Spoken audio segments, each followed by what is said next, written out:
서울의 소득 대비 주택 가격 비율은 26배에 달하며 이는 뉴욕의 13배보다 2배 높은 수치입니다. 소득은 제자리인데 주택 가격만 끝없이 상승한 결과 젊은 세대는 주거 사다리에서 탈락하고 결혼과 출산을 포기하는 상황에 이르렀습니다. 지금의 부동산 가격은 실질 소득과 전혀 괴리된 빚의 거품일 뿐입니다. 이미 OECD와 주요 국제기관들도 한국 경제의 회복 가능성보다는 장기 침체를 전망하고 있으며 주택시장의 버블 붕괴 가능성을 높게 보고 있습니다. 경기도 화성시 봉담읍에 위치한 봉담 신더 휴에 듀파크 아파트는 2019년 5월에 사용 승인을 받은 단지입니다. 이 아파트는 11개 동으로 총 1140세대가 거주하고 있습니다.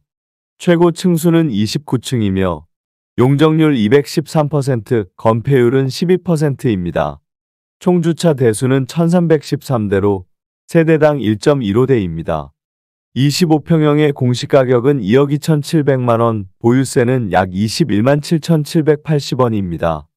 이 아파트는 2019년 당시 25평형 매매가가 2억 2,972만원에서 최고 5억 3천만원까지 상승했으나 최근 2025년 3월 기준으로 3억 6천만원에 거래되어 최고액 대비 32% 하락했습니다. 주변 편의시설로는 하나로마트 봉담점 794m, 이마트 화성봉담점 983m가 위치하고 있습니다. 종합병원으로는 원광종합병원이 약 3.7km 거리에 있으며 반경 1km 이내에 병원 46개, 약국 17개, 편의점 11개, 마트 7개, 학원 67개가 분포되어 있습니다. 교육시설로는 효행 초등학교 10m, 와우 중학교 474m, 와우 고등학교 513m가 있습니다. 어린이집으로는 한신의 듀파크 어린이집 88m와 푸르지오 행복숲 어린이집 134m가 가까운 거리에 위치해 있습니다. 교통편으로는 오목천역이 3.2km 거리에 있으며 판교까지 약 65분, 강남까지는 약 75분이 소요됩니다. 한국 경제가 IMF 외환 위기보다 더 심각한 절대 위기의 상황에 직면해 있다는 주장이 제기됐습니다. 한국의 실질 GDP 성장률은 장기적으로 추세적으로 하락하고 있으며 최근에는 1%대 초반까지 떨어졌습니다. 한국은행은 올해 성장률을 1.8%로 전망했지만 실제로는 1%를 밑돌 가능성도 제기되고 있습니다. 과거 외환위기, 글로벌 금융위기, 코로나 위기와 달리 현재 위기는 일시적인 외부 충격에 의한 것이 아니라 구조적이고 지속적인 추락이라는 점에서 훨씬 심각합니다. 1970년대 초반에는 잠재 성장률이 13%에 달했지만 이후 꾸준히 하락해 현재는 2% 이하로 떨어졌으며 2030년대 중후반에는 1% 이하로 내려갈 것으로 전망되고 있습니다. 특히 2023년 성장률이 1.4%, 2024년이 2.0%, 올해는 1.0%대로 예측되고 있어 반등 없는 지속적인 저성장 국면에 빠진 상태입니다. 이러한 경제 위기는 단순한 경기 둔화나 침체를 넘어 경제 시스템 자체의 구조적 붕괴를 의미합니다.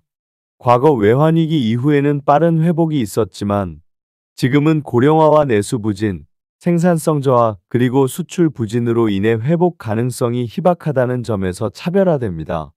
특히 고용 창출의 중심축인 자동차와 반도체 산업 모두 관세와 글로벌 보호무역주의로 인해 타격을 받고 있으며 수출 기반이 무너지고 있습니다.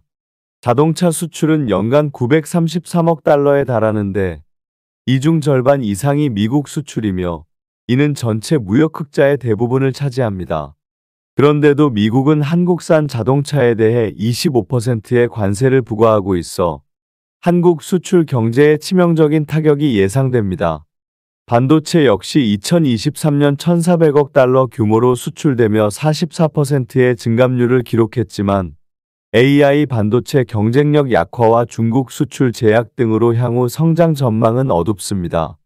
한국의 주요 수출 산업 두 축이 흔들리는 가운데 석유화학 등 나머지 품목도 관세 부과 대상이 되고 있어 대체 수출 품목조차 마땅하지 않습니다.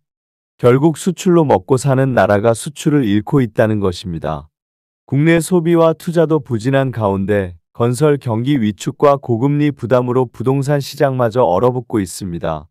최근 몇 년간 부동산에 과도하게 의존하며 경제를 끌어왔으나 이는 구조적 한계를 감추는 일시적인 처방에 불과했습니다. 정부는 부동산 가격이 떨어질 때마다 부양책을 동원해 시장을 인위적으로 끌어올렸고 국민들은 빚을 내어 주택을 구매했습니다. 그러나 이제 금리 인상과 경제 전반의 악화로 인해 이러한 부양책도 한계를 드러내고 있으며 실수요가 없는 상태에서 부동산 가격이 유지될 수 없습니다. 이러한 구조적인 저성장과 수출 기반 붕괴, 고령화, 내수 위축, 그리고 과잉 부채에 의존한 부동산 시장은 결국 무너질 수밖에 없습니다. 부동산 가격은 그동안의 인위적인 부양을 견디지 못하고 크게 하락할 수밖에 없습니다. 이는 단지 자산 가격의 조정 차원이 아니라 한국 경제 전체의 균열을 의미하는 것입니다. 앞으로의 한국 경제는 단기 회복이 어려운 장기 침체 국면에 들어설 가능성이 높으며 지금은 단순한 경제 사이클의 저점이 아니라 절대적인 구조 붕괴의 초입입니다.